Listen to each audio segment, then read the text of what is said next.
Hello friends, कैसे हैं आप लोग। तो जैसा कि इससे पहले मैं वीडियो में बताया था कि एग्ज़ाम शुरू हो चुके हैं हरीशचंद के जो है, और वो ख़त्म भी हो गए semester exams LLB first semester के जो है। तो कैसा रहा एग्ज़ाम, कैसा रहा ओवरऑल जो है। तो जब पहला पेपर हुआ था तो एक मैंने वीडियो डाला था। अभी पूरे पेपर कंप्लीट हो चुके हैं पाँचों। टोटल ये 10 तारीख से शुरू हुए थे पेपर और 13 को ख़त्म हुए हैं। और मेरी जो पढ़ाई रही है वो 13 दिन, 10 से 13 था, तो 13 दिन टोटल एग्ज़ाम का था। जिस 5 पेपर थे जिसमें गैप भी था जो है, किसी में 4 दिन गैप था। मैं 2 दिन था, एक एक ही पेपर था जो फैमिली लॉ का था, उसमें सिर्फ 1 दिन का गैप था। तो गैप ठीक ठाक थे जो है, मतलब 2 दिन पर्याप्त रहता है। मतलब पर्याप्त नहीं रहता है, अगर आप पढ़े हो तभी पर्याप्त रहता है, नहीं पढ़े हो तो जो है 2 दिन कुछ भी नहीं है।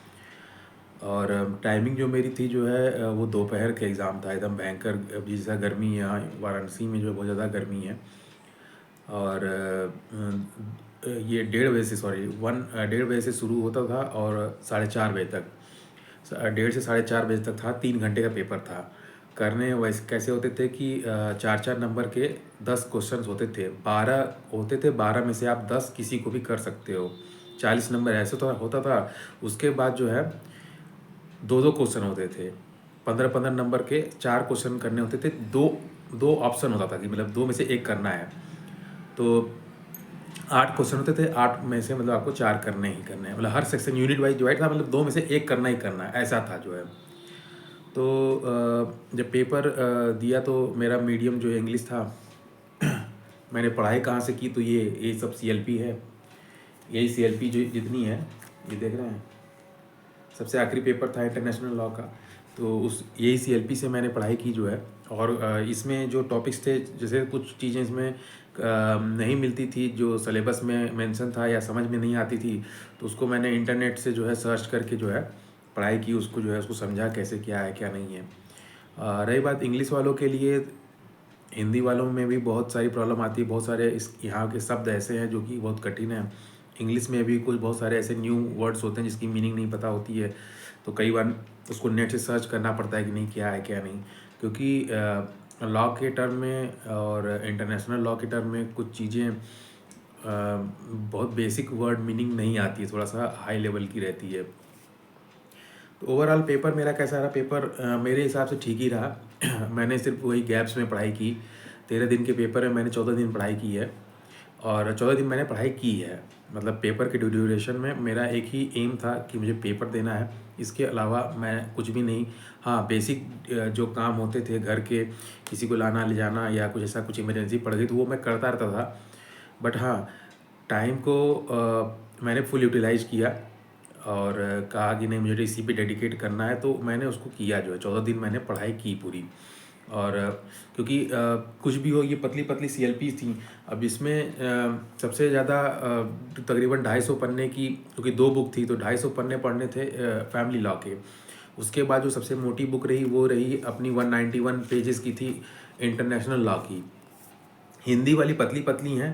हिंदी वाली कुछ ही में ज़्यादा ऐसा है कि लॉ ऑफ टॉट में थोड़ा सा जो है ज़्यादा है, नहीं तो और सब पतली पतली हैं। अब रही बात पेपर में, तो मैंने कोई क्वेश्चन छोड़ा नहीं, मैंने सारे क्वेश्चन को अटैम्प्ट किए। और मेरा लिखने का तरीका ये था कि मैं पहले शॉर्ट्स क्वेश्चन को करता था। जैसे मैंने एक शॉर्ट्स क्वेश्चन को शुरू किया।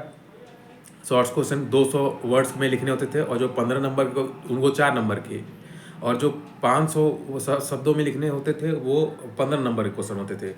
तो मैं एक पन्ने में, जैसे एक पन्ना हुआ थोड़ा बहुत, कुछ किसी में कुछ ऐसा हो गया तो जो है एक पन्ना थोड़ा सा एक आध लाइन कभी कभी या कुछ ऐसा बेसिक पढ़ा था कि एक पन्ना मुझे एक तरफ का जो है फिल करना है। तो 4-4 नंबर के मैं वैसे लिखता था, और जो 15 नंबर क्वेश्चन आते थे उसको 2.5 पन्ने में या 3 पन्ने में मैं लिखता था जो है। और आलतू फालतू की बातें नहीं लिखता था, जो टू दी पॉइंट लिखता था। जैसे इधर उधर घुमा फिरा करके बातों को घुमाना नहीं। जो जिस पेपर में मैंने सबसे ज़्यादा समय दिया था फैमिली लॉ, क्योंकि उसमें 4 दिन का गैप था, फिर उसमें 1 दिन का गैप था। तो मैंने 2 दिन उसमें दिए थे और 1 दिन, मतलब टोटल मैंने उसमें 3 दिन दिए थे। उसके बावजूद भी फैमिली लॉ का पेपर एज़ इट इज़ जैसा मैं सोचा था वैसा नहीं लिख पाया। क्यों नहीं लिख पाया था? क्योंकि पता नहीं क्यों नहीं लिख पाया। वैसे लिखा ही हूँ मैं जो है, मतलब ऐसा नहीं है कि नहीं। हाँ हाँ, बट एक होता है कि टू द पॉइंट होता है, थोड़ा बहुत तो घूमना फिरना इधर-उधर होता है जो है। मतलब आप पॉइंट में अपने चीज़ों को बहुत ज़्यादा एक होता है कि जैसे आप कॉन्फिडेंट होते हो कि नहीं हाँ, ये चीज़ें हैं, थोड़ा बहुत उससे रिलेटेड करके पन्ना भर रहे हैं तो वो हमको समझ में नहीं आता है। तो उसको हम काउंट नहीं करते हैं। मतलब एक होता है कि आप टू द पॉइंट लिख रहे हो, जो लिख रहे हो। मेरी थोड़ी राइटिंग ख़राब है इंग्लिश की, और एग्ज़ाम में थोड़ा-सा स्पीड में लिखना होता है तो थोड़ा और ख़राब हो जाती थी। तो ओवरऑल हमारी इतनी भी ख़राब नहीं है कि नहीं अंडरस्टूड ना रहे, ठीक है। एवरेज राइटिंग, बहुत बढ़िया राइटिंग नहीं है, बहुत ख़राब भी राइटिंग नहीं है, ठीक राइटिंग है, अंडरस्टूड है जो है। तो उस हिसाब से मैंने लिखा, और हेडिंग्स ब्लैक एंड ब्लू का ही पेन का यूज किया जो है, और ब्लैक पॉइंट से हाईलाइट भी करता था जो चीज़ें जो जहाँ पे मुझे मैं हाईलाइट फैक्टर को, क्योंकि पूरा थ्योरेटिकल फैक्टर है इसमें, आप डायग्राम वायग्राम तो कुछ बना नहीं सकते जो है, या कुछ ऐसा फ्लो चार्ट कुछ कहीं था ही नहीं जो है। तो मैं हाईलाइट करता था चीज़ों को, जो चीज़ें होती थी या जैसे वो होता था उसको मैं हाईलाइट करता था। अब देखिए, अब सेमेस्टर तो हो गए हैं, मैंने सारे क्वेश्चन अटेम्प्ट किए हैं उसको प्रॉपर्ली, जैसे जो मेरा लेवल था, जो इतने कम समय में पढ़ा जा सकता था, उस दिन उसी लेवल की बात बता रहा हूँ। अगर जिसने 6 महीने पहली बार क्लासेस की हैं, और जिसने मतलब उसमें समय दिया है, वो और भी अच्छा करेगा, कर ही रहे हैं लोग जो है। मगर मैक्सिमम वही CLP पढ़ करके, CLA पढ़ करके लोग देने वाले रहे। तो ओवरऑल जो है ठीक ही रहा पेपर जो है। अब देखिए नंबरिंग कैसे होती है, कैसे क्या मार्क्स मिलते हैं।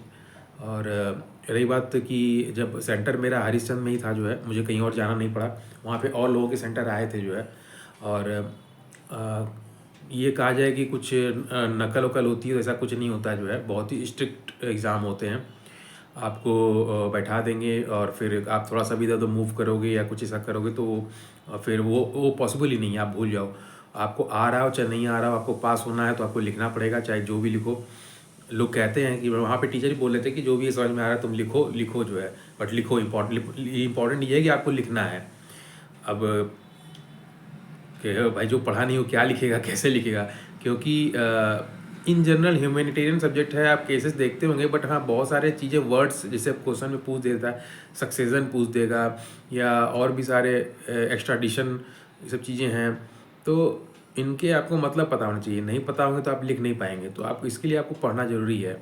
और हाँ, ये कहा जाए कि एग्ज़ाम टाइम में या एग्ज़ाम के समय में पढ़ के पास हो सकते हैं कि नहीं, तो हो सकते हैं, मुझे तो लग रहा है कि हो सकते हैं। और देखिए देखिए अब फाइनल रिजल्ट जैसा आएगा, मैं आपसे ज़रूर शेयर करूँगा कि मैंने क्या रहा, मेरा रिजल्ट कैसा रहा। एक्सपेक्टेशन मेरी बहुत ज़्यादा हाई नहीं है, जो भी आएगा जैसा भी रहेगा। क्योंकि यहाँ की मार्किंग कैसे होती है कैसे नहीं होती है, बहुत सारे बच्चे हैं, कैसे मार्किंग मिलेगी कैसे क्या मिलेगा ये पता नहीं है। बट हाँ, जो भी मैंने किया, मतलब जैसे बैक नहीं आनी चाहिए, मुझे ये उम्मीद है कि ये जो भी लिखा हूँ उस हिसाब से बैक तो नहीं आनी चाहिए। बस अब नंबर आने पे डिपेंड होता है, जैसा रहेगा अपडेट करूँगा जो है। Thank you very much. कोई आपके क्वेश्चन क्वेरी हो ज़रूर बताइए। सारे पेपर्स हैं जो है, अगर कोई भी पेपर आपको चाहिए होगा, जैसे कि मैं करता क्या था कि जिसका पेपर होता गया, जैसे ये है CL, टोटल CLA जो होती हैं वो 6 होती हैं, क्योंकि फैमिली लॉ की 2 हैं, हिंदू और मुस्लिम दोनों अलग अलग हैं।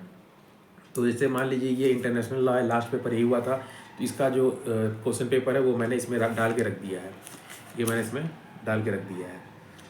तो अगर आपको चाहिए होगा तो मैं इसको ज़रूर शेयर कर दूँगा कैसा पेपर आता है। Thank you very much, have a nice day.